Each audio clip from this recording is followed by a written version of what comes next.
Waarom tanken we hier? Ik heb gisteren getankt en ik heb nu al geen olie. Maar ik zei gisteren al, ik vertrouw die pomp niet. Is een liter. Een liter bij uw pompstation?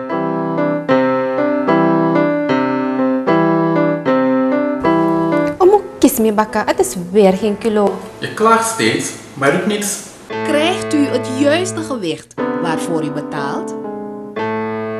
Is een kilo?